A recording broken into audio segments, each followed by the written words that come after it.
morning. Welcome, respected Saxena sir, Professor Aswat sir, respected teachers, dear colleagues and students.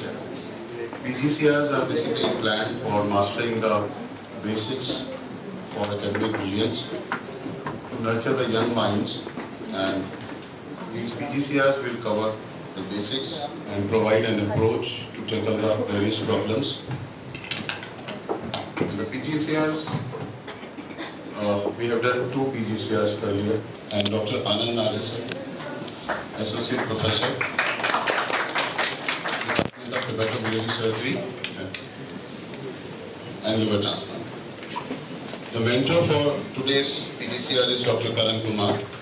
He is Associate Professor of Pathology, under which his able guidance, the PG students have prepared the presentation. And now I'd like to invite Dr. Karan to start the session. At the onset, I would like to thank Dr. Sarna sir for giving me the opportunity to be a part of this academic program, postgraduate combined clinical rounds. As sir has told, the basic principle of this round is to clear the common symptoms, the common terminologies which we encounter, the physicians, as a surgeon, as any MD practitioner will encounter in their day-to-day practice. The topic we have chosen today is jaundice. With good history taking and good bedside clinical examination and with minimal of lab support, we can easily reach the diagnosis of jaundice. In this combined round today, we have divided the session into 5 parts. First, we will be discussing the pathophysiology of jaundice, then the medical aspects of jaundice, then the surgical implication, the diagnostic and the special diseases which are concerned with the surgical aspect, then the pediatric domain, how the pediatric patient with jaundice will differ. Then at the end, finally it will be concluded as the case-based approach in which you have to have active participation. The PGCR will be presented by Dr. Prashant, Dr. Krupa, Dr. Abhinav, Dr. Nimish and Dr. Pranav from Medical Gastro. Without wasting much of time, I would like to start the session with inviting Dr. Prashant to come on the dais and start the session. Thank you. Good morning, respected teachers, my dear colleagues and juniors. Today, we will be discussing one of the most common presenting complaints of patients in our OPDs, that is jaundice. Jaundice is defined as yellowish discoloration of skin, sclera and mucous membrane due to hyperbilirubinemia and deposition of bile pigment. Normal serum bilirubin level is 0.3 to 1.2 mg per deciliter. Direct bilirubin level is less than 0.3 mg per deciliter and indirect bilirubin level is 0.2 to 0.8 mg per deciliter. Clinically detected when the serum bilirubin level is above 2 to 2.5 mg per deciliter. In bilirubin metabolism occurs in 3 phases: pre-hepatic phase, hepatic phase and post-hepatic phase. In pre-hepatic phase, bilirubin is produced from the metabolism of heme, myoglobin and cytochrome. Heme is coming from the destruction of senescent RBCs and ineffective erythropoiesis. Heme is first converted to the biliverdin with the help of microsomal enzyme heme oxygenase. Then biliverdin converted to the bilirubin with the help of biliverdin reductase enzyme. And these bilirubins form as known as unconjugated bilirubin. This whole thing is happening in reticuloendothelial system, and this unconjugated bilirubin is a lipid profile molecule and it cannot travel through the blood. It in an unbound form. So it combined with plasma albumin and transported throughout the blood in bilirubin albumin complex. This complex is transported to the liver, and there only the part of bilirubin is taken up by the hepatocytes and albumin part remains in circulations. After entering the hepatocytes, unconjugated bilirubins combined with 1 or 2 molecules of glucuronic acids with the presence of uridine diphosphate glucuronide transferase enzyme and form water-soluble conjugated bilirubin. These conjugated bilirubins traverse down to bile duct and reach the intestine. In intestine, conjugated bilirubin converted by the bacterial actions converted by the bacterial actions into the colorless urobilinogens. It is highly soluble. Major part is excreted in feces, either unchanged or by forming stercobilin and urobilin substance. And a small portion of urobilinogen is absorbed in blood and which is undergo recycling. A very small part is absorbed by the kidney and excreted in urine in form of urobilins. Normally, unconjugated bilirubin is transported by albumin, but the conjugated bilirubin covalently linked to albumin is called as delta bilirubin or biliprotein. Half-life of bilirubin is 4 hours, but the half-life of delta bilirubin is 12 to 14 days, same as albumin, found usually in cholestatic jaundice. Now the significance of delta bilirubin is persistent hyperbilirubinemia even after the disappearance of jaundice. Thank you. I will be inviting Dr. Kripa to further explain on pre-hepatic and hepatic. Good morning, respected teachers and my dear colleagues. As Dr. Prashant has described bilirubin metabolism in 3 parts, that is before the liver, in the liver and after the liver, types are also divided in the same manner: pre-hepatic, hepatic and post-hepatic. Pre-hepatic, which is also known as hemolytic jaundice, is due to increased bilirubin production from heme breakdown or due to impaired uptake of bilirubin by the liver. Hepatic, also known as hepatocellular jaundice, is due to decrease in conjugation of bilirubin by the liver. Third, post-hepatic, also known as obstructive or surgical jaundice, is due to decrease in excretion of bilirubin from the liver. Starting with the causes of pre-hepatic jaundice, overproduction includes hemolytic disorder like glucose-6-phosphate deficiency, hereditary spherocytosis, sickle cell anemia, and infection like malaria, ineffective erythropoiesis like B12 and folate deficiency. Impaired uptake by drugs such as rifampicin and probenecid. There are also drugs that inhibit binding of bilirubin to albumin such as phenytoin, phenobarbital, and sulfonamides. Points to remember while taking history. Ask for symptoms such as generalized weakness or fatigue, history of any medication like anti-epileptic or anti-tubercular, any travel history to endemic region, any history of blood transfusion, or any significant family history. Patient of pre-hepatic jaundice will be presenting with mild jaundice and pallor. Examination will reveal splenomegaly. Urine and stool color will be normal here, and feature like pruritus will be absent. Liver function test will reveal increase in unconjugated bilirubin, but it will be usually less than 5 mg per dl. Increase in LDH, increase in reticulocyte count, and PBF might show anisoperculocytosis.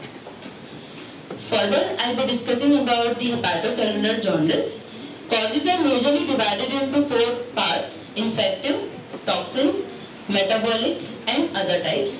Infective like hepatitis A, B, C, D, E, cytomegalovirus and Epstein-Barr virus. Toxins like environmental toxins such as kava and vinyl chloride. Drug toxicity as in acetaminophen and isoniazid, and alcoholic hepatitis. Metabolic causes include Wilson's disease and hemochromatosis. Other causes like autoimmune hepatitis and non-alcoholic steatohepatitis can also present as hepatocellular jaundice. Points to consider in history taking. Ask for predominant symptoms like fever, arthralgia or myalgia, and anorexia, along with history of eating food outside, which can be suggestive of viral hepatitis. Symptoms like nausea, vomiting, pain in right upper quadrant will be suggestive of viral hepatitis, or it can be obstructive cause. Changes in color of stool and urine is significant because dark colored urine is suggestive of hepatic cause and clay colored stool will be suggestive of obstructive cause. Ask for occupational exposure or any alcohol abuse, any travel history, IV drug use, hepatotoxic drug use like paracetamol, isoniazid, rifampicin, antiepileptics, and antibiotics like amoxicillin and fluoroquinolones. Patient of hepatocellular jaundice will be presenting with moderate jaundice. Pallor will be absent here. Examination may reveal hepatosplenomegaly. Features of liver cell failure may or may not be present. Dark colored urine will be present. Stool color will be normal here, and feature of pruritus will be absent here. Liver function test will reveal increase in conjugated along with unconjugated bilirubin along with raised alanine and aspartate transferase. An ALT and AST value will help in differentiating the etiology. For further discussion on post-hepatic jaundice, I will be inviting Dr. Abhinav Dana. Good morning, teachers and colleagues. I will be discussing post-hepatic jaundice, also known as obstructive jaundice. This is due to biliary outflow obstruction. This is classified under intrahepatic cholestasis and extrahepatic cholestasis. Intrahepatic causes include drugs, hepatitis, congenital diseases.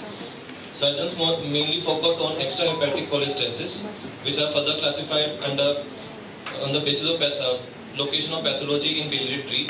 If it is pathology inside the lumen, it is classified under intraluminal. There can be biliary tree calculi either from cholelithiasis or coldocholithiasis.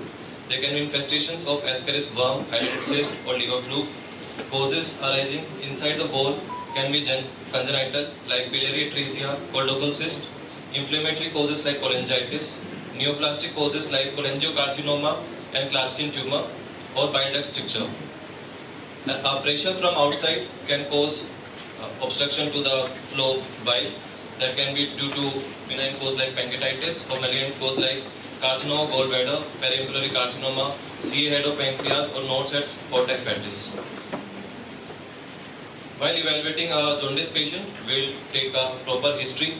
A patient presenting with pain abdomen with fever, nausea and dyspepsia is suggestive of a cholecystitis or cholelithiasis disease.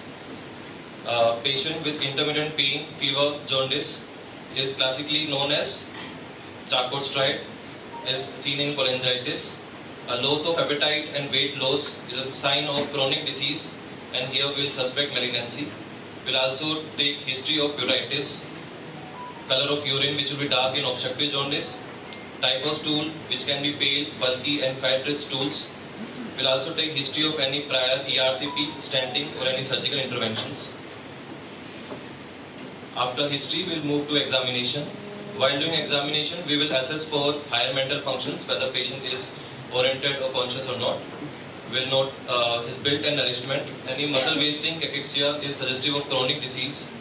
We will take note down of vital signs like temperature, pulse rate, blood pressure, respiratory rate. We will look for any signs of pallor, icterus, clubbing, cyanosis and edema.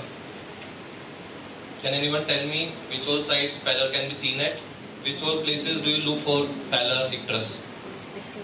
Even in the last PGCR, I think some of you must remember something from the last PGCR also. Usually we see at lower palpebral conjunctiva. Other than that, we can see at palmar creases, tongue, oral mucosa and nail bed.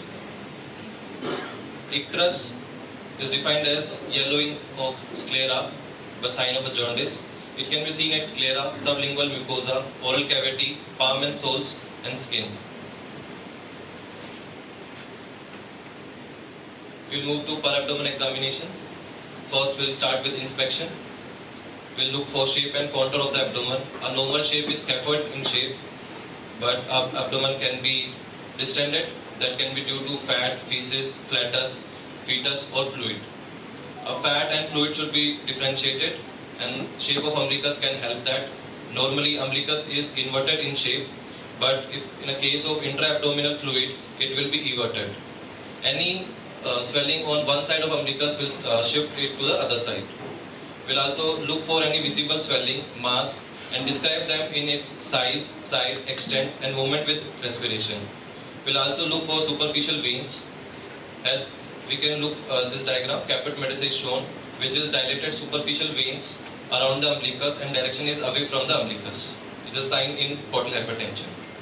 We'll also inspect skin, look for respiratory movement pattern, visible peristalsis, pulsation if any, and any previous surgical scars. After inspection, we'll move to palpation. We'll confirm our inspectory findings. We'll look for if there's any local rise of temperature. We'll try to locate tender spot. I'll ask you, what is the sign seen in inflamed gallbladder? A famous sign seen in inflamed gallbladder. Murphy signs. In this, there is a patient winces with catch of breath during deep palpation. This is suggestive of inflamed gallbladder, and this is usually done in sitting position. If you are doing it on the lying down position, this is known as Moynihan's method. After, we'll try to palpate abdominal organs. Spleen is enlarged in cases of prehepatic and hepatic jaundice, as we see in hemolytic anemias and tropical fevers. After spleen, we look for size of liver and its consistency. A non-tender, firm to hard is suggestive of chronic liver disease. A grossly enlarged nodular liver suggestive of malignancy. Enlarged and tender liver suggestive of hepatitis or congested liver due to right-sided heart failure. A patient with ascites with jaundice can be suggestive of cirrhosis or malignancy. Gallbladder, usually gallbladder is not palpable. It becomes palpable in cases like mucocele and empyema or carcinoma head of pancreas and cholangiocarcinoma. Gallbladder is enlarged and hard in cases of carcinoma of gallbladder, liver mets, very rarely in a primary liver tumor. Usually in calculous disease, gallbladder is not palpable. This is known as Coverge's law, which states in a jaundice patient, if gallbladder is palpable, it is seldomly due to stones. This is due to fibrosis from the previous inflammations. There are few assumptions for the Coverge's law. Can anyone please tell what all assumptions are there for the Coverge's law? Surgery department, please.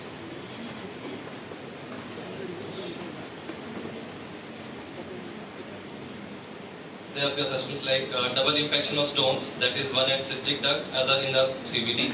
Primary oriental cholangiohepatitis caused by liver fluid. Pancreatic calculi obstructing the ampulla of Vater. Mucocele of gallbladder due to stone in the cystic duct. Or Mersey syndrome can also be caused. After palpation, we'll move to percussion. Percussion will help us to determine the upper border of the liver, and in short, we can measure liver span. Intra-abdominal fluid can be elicited by shifting dullness and fluid thrill. On auscultation, we'll look for bowel sounds. In cases of splenomegaly with portal hypertension, we can hear a venous hum, that is known as the Kennedy's sign. Per abdomen examination is incomplete without examining left supraclavicular lymph node, which is known as Crozier's sign, is suggestive of intra-abdominal malignancy. In rectal examination, we can find hemorrhoids, which can be seen in portal hypertension.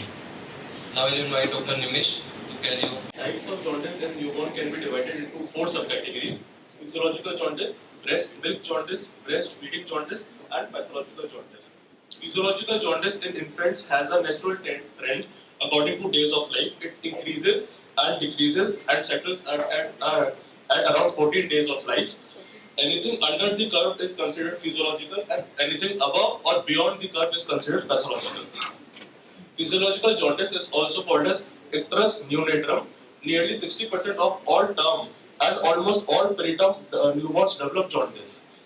Physiological jaundice appears after 24 hours and diminishes after 5 to 7 days.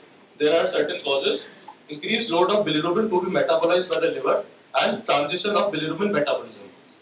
In fetal life, placenta is the principal route of elimination of unconjugated bilirubin. However, in adult stage, conjugated bilirubin is to be excreted from hepatic cells into the biliary system and GIT.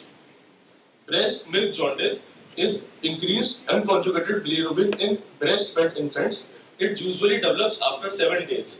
Persists for around 3 to 10 weeks if breastfeeding is continued. Levels fall drastically if breastfeeding is discontinued. However, discontinuation of breastfeeding is not advised. Beta-glucuronidase is the main enzyme responsible, which is present in breast milk, which causes deconjugation of bilirubin. Phototherapy is proven beneficial in some cases. Breastfeeding jaundice, more appropriately called as suboptimal intake hyperbilirubinemia. Lower milk intake causes hemoconcentration, which in turn increases bilirubin. Less frequency of motion decreases the clearance of bilirubin. Increasing breastfeeding frequency and early weaning are proven beneficial. Supplementation with formula or expressed breast milk are considered. However, glucose water supplementation is strongly contraindicated. Pathological jaundice. Clinical jaundice detected before 24 hours of life or significant jaundice after 3 to 4 weeks is considered pathological. The total serum bilirubin rise more than 5 milligram per deciliter in one day, or total serum bilirubin more than 15 milligram per deciliter, and direct bilirubin more than 1 milligram per deciliter at any point of time in neonatal life is considered pathological. Pathological jaundice may be accompanied by clear or white color stools and dark colored urine. The major risk factors of pathological jaundice are blood group incompatibility, both ABO and RH blood group incompatibility, gestational age of 35 to 36 weeks, cephalhematoma. Some minor risk factors include jaundice observed just before discharge, gestational age of 37 to 38 weeks, and macrosomic infants of diabetic mother. Neonatal cholestasis is considered as conjugated hyperbilirubinemia. It is caused by failure to excrete bile. Infants with jaundice beyond 2 weeks should always be evaluated for cholestasis. Obstructive bile disorders, infectious causes, metabolic disorders, immunologic disorders, endocrine disorders are some major causes of neonatal cholestasis. Bilirubin encephalopathy, also called as kernicterus, it is the neurological syndrome resulting from the deposition of indirect bilirubin in basal ganglia and brainstem nuclei. Kernicterus occur mostly in infants with bilirubin level more than 20 milligram per deciliter. Gestational immaturity predisposes infants to kernicterus by virtue of immature blood-brain barrier. Features include lethargy, hypotonia, refusal to feeds, and shrill cry. The sequelae may be manifested as cerebral palsy, chorioarthrosis, deafness, various degrees of intellectual retardation, and learning disabilities. Measurement of bilirubin in infants is totally different from adults. Kramer's grading is visual assessment of jaundice. This is clinical guide to quantify the dermal staining of bilirubin of newborn according to dermal zones. Transcutaneous bilirubin measurement is done by the use of a handheld device. It provides the estimated value of serum bilirubin, and it decreases the use of blood sampling. However, for exact values, we always prefer serum bilirubin levels.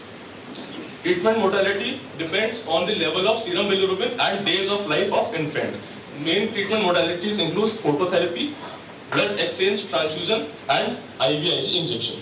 Now I will invite Dr. Prashant. Good morning, respected teachers and my dear colleagues.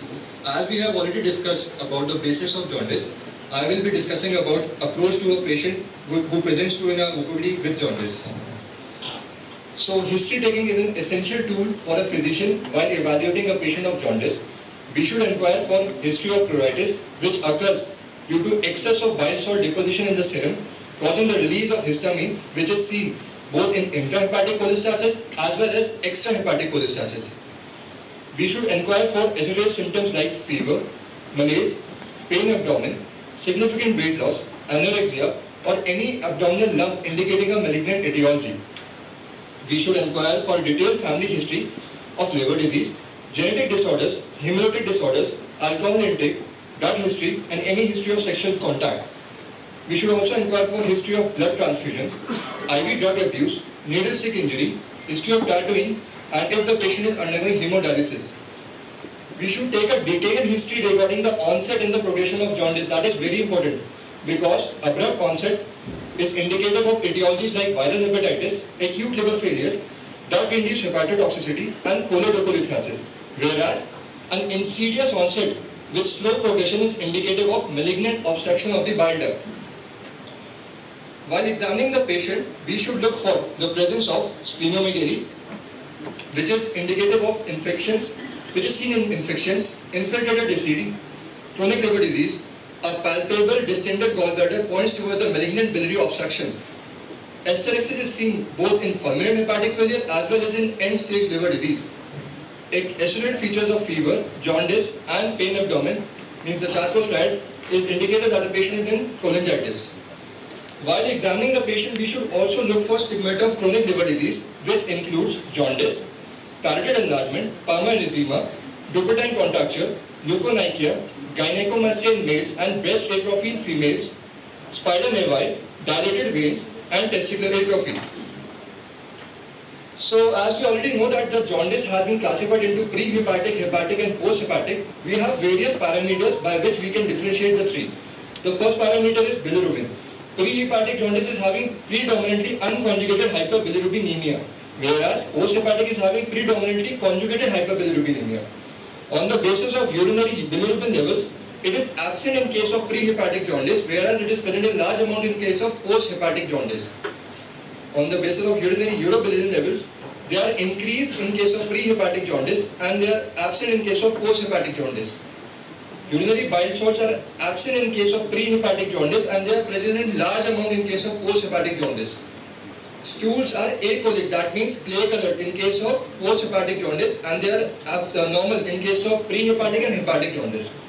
Pruritus is predominantly present in case of post-hepatic jaundice. So after taking a detailed history and doing thorough physical examination, we will order some lab tests which will be like bilirubin, ALT, AST, alkaline phosphatase, prothrombin, and serum albumin.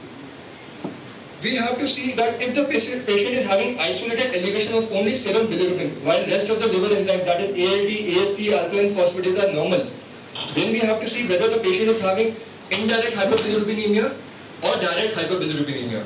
In case of indirect hyperbilirubinemia, which means that the direct fraction is less than 15% of the total bilirubin levels, we have to evaluate, we have to take a proper drug history whether the patient is consuming drugs like rifampicin or probenecid. We have to work up for inherited disorders like Gilbert syndrome, Crigler-Najjar syndrome, and we have to do a detailed workup for hemolytic disorder. In case the patient is having direct hyperbilirubinemia, which means that the direct bilirubin is more than 15% of the total bilirubin, we have to rule out inherited disorders like Dubin-Johnson and Rotor syndrome. In case the patient is having increased bilirubin with elevated liver enzymes, that is, it can be elevation of ALT, AST or alkaline phosphatase, we have to see the pattern of jaundice, whether the patient is having hepatocellular pattern of jaundice or whether he is having cholestatic pattern of jaundice. In case of hepatocellular pattern of jaundice, ALT, AST levels will be far more elevated than alkaline phosphatase levels, while in case of cholestatic pattern, the alkaline phosphatase level will be far more elevated than ALT, AST levels. If we are having a hepatocellular pattern of jaundice, then we have to work up for viral serologies like hepatitis A, E, hepatitis B and hepatitis C. We have to go for a toxicological screening, that is we have to measure the blood acetaminophen levels. If the patient is of young age, we have to measure the blood ceruloplasmin level. We also have to work up for autoimmune hepatitis, which includes the ANA, that is the anti-nuclear body, anti-smooth muscle antibody, and LKM, that is liver kidney microsomal antibody. If the results are inconclusive, then we have to do additional virological screening for cytomegalovirus, Epstein-Barr virus and hepatitis D. If the results are still inconclusive, then we can go for a liver biopsy.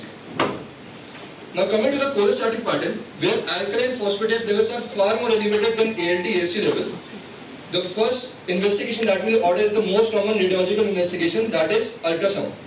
If the ultrasound is suggestive of dilated ducts, that means the patient is having extrahepatic cholestasis. In case the ducts are not dilated, that means intrahepatic cholestasis. In case of extrahepatic cholestasis, the next investigation that we will order is MRCP, that is magnetic resonance cholangiopancreatography, for the etiology and the site of obstruction. In case of intrahepatic cholestasis, we will do serological testing like AMA, that is anti-mitochondrial antibody, which is specific for primary biliary cirrhosis, hepatitis serology, cytomegalovirus, Epstein-Barr virus, and we have to review the drug history again. If the results are still inconclusive, then we can go for MRCP and a liver biopsy. So after having a detailed discussion on the topic of jaundice, I have some clinical scenarios which will further enhance our knowledge on approach to a patient of jaundice. I will request the audience to kindly participate in these clinical scenarios. So the first clinical scenario is a 45-year-old male, non-alcoholic, presented to us in OPD with complaints of acute onset right upper quadrant pain for last 45 days, jaundice for past 30 days, fever for last 4 days. His LFT was suggestive of direct hyperbilirubinemia with ALT AST levels within the normal range and raised alkaline phosphatase level. So any guesses from the audience, what pattern of jaundice is this, whether it is pre-hepatic, hepatic or post-hepatic? Post-hepatic. Can someone please tell me how it is post-hepatic? Akanshu? ALT is greater and As rightly said by Dr. Akanshu, ALP is far more, the patient is having direct hyperbilirubinemia. The direct fraction is 4.9 milligram. So that is more than 15% of the total bilirubin. And the alkaline phosphatase levels are far more elevated than the ALT-AST levels. So according to this chart, the patient falls in the category of cholestatic pattern. So what will be the next investigation that we will order for this patient? So we got an ultrasound done for this patient, which was suggestive of a dilated CBD with an echogenic focus with distal acoustic shadow, which was a calculus. So this patient was in cholangitis secondary to choledocholithiasis. Now coming to the second clinical scenario, a 25-year-old female, non-alcoholic, presented to us with low-grade fever for last 14 days, jaundice for past 10 days, anorexia and nausea also for last 10 days. Her LFT was suggestive of both direct and indirect hyperbilirubinemia. AST and ALT were more than 1000 unit per liter, and alkaline phosphatase was within a normal limit. Abdominal examination and ultrasound was suggestive of hepatomegaly. So anybody from the audience can tell me the pattern of jaundice, pre-hepatic, hepatic or post-hepatic? What pattern of jaundice is this? In this hepatic. Can anybody please stand up and tell me why this is hepatic? Pattern of jaundice? Anyone? There were so many. Your chorus, please. Your chorus is very nice. Everybody says the right things, but one guy stand up and tell Pranav. Manan Tushar. As the OTPT both are elevated, so it seems like he had hepatic pattern of jaundice. Yeah, the patient is having both direct and indirect hyperbilirubinemia, and the ALT-AST pattern are far more elevated than the alkaline phosphatase level. So this is a hepatocellular pattern of jaundice.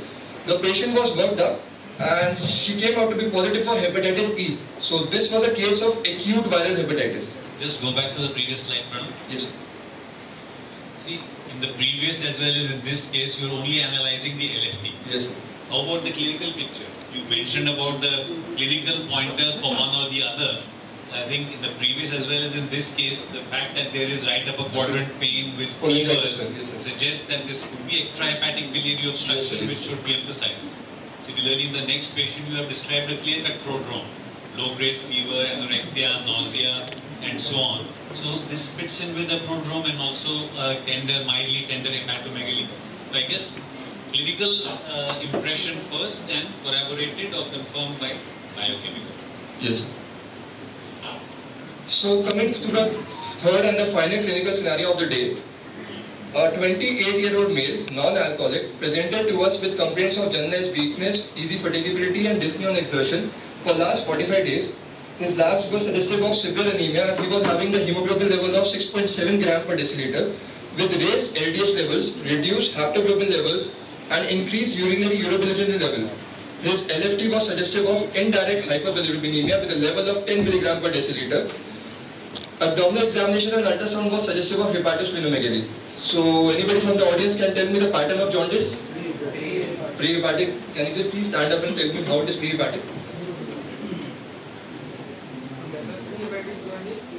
Firstly, history-based generalized weakness, fatigue and dyspnea. What does that, is that indicative of? It indicates anemia anemia condition, and LFT shows AST, ALT not. They are in the normal range. ALT-AST are in the normal range. Normal range or indirect. So indirect hyperbilirubinemia with anemia. Pre-hepatic. So as he said rightly, that the patient is severely anemic, having hemoglobin of 6.7 with raised LDH levels, reduced haptoglobin levels, increased urinary urobilin levels, with indirect hyperbilirubinemia and presence of splenomegaly.